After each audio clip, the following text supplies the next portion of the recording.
কিরে হাল্ক, সাপটা গলায় ঝুলিয়েছিস কেন রে? কাকু এটা এখনো ছোট, আমি এটাকে আমার গলায় পেঁচিয়ে বড় করছি, পরে ভালো খাবে। হে সুমাইয়া, এখানে একা একা কি করতাছো? তাতে তোর কি লাভ? পেট মোটা হাল পরে কথা কইস। আর ওরে বাবা, ওই বজ্জাত মোটকা হল, তোর গলায় সাপ পেঁচিয়েছিস কেন? হ্যাঁ দিদা, এটা রাস্তার ধারে পেলাম, ছোট মনে হচ্ছে তাই গলায় ঝুলিয়েছি।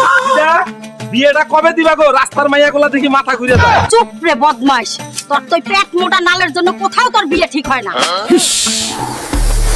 এটা কি করস রে ভাই? চুপ কর, রং করে তোকে হিরো বানাইতেছি। হাল্ক রে, সুমাইয়া, ওগো বাড়িতে বিশাল অ্যানাকোন্ডা সাপ আইছে। চলো কাকু, আজকে সাপ ধরমু, কালকে বিয়া করমু। কাকু, আজকে সুমাইয়ারে বিয়া করার বড় চান্স, হারাইলে শেষ। কেউ আমাদের বাঁচাও, কেউ কিছু করো। কিছু করো। হাল্ক, এটা কালারিং করবি নাকি ধইরা ফেলবি?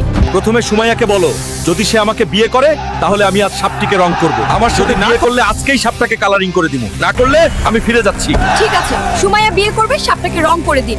ওরে লুলু লুলু, ডার্লিং সুমাইয়ার বাড়িতে আইছস।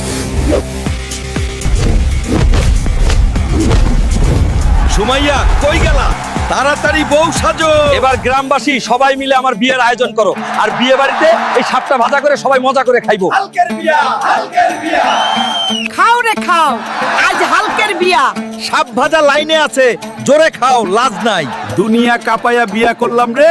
হুল্ক বন্ধুরা, যদি তোমাদের কাছে ভিডিওটি ভালো লাগে তাহলে অবশ্যই চ্যানেলটি সাবস্ক্রাইব করে দিবা আর ভিডিওতে একটা লাইক দিবা।